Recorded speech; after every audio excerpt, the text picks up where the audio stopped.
Before you begin, remove the service cover. Wireless LAN module. Wireless WAN module. Hard disk drive assembly. Optical drive. Keyboard. Top cover.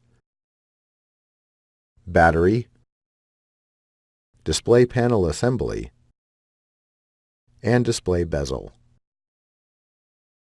Removal. Remove the 4.5 mm P1 Phillips head screw that secures the right hinge cover to the display enclosure.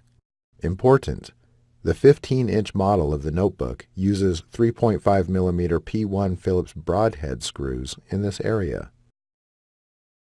Carefully remove the right hinge cover from the retention tabs and alignment pin on the display enclosure.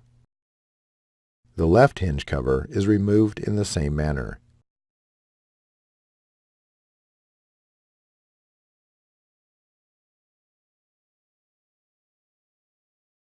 Reverse this procedure to install the hinge covers.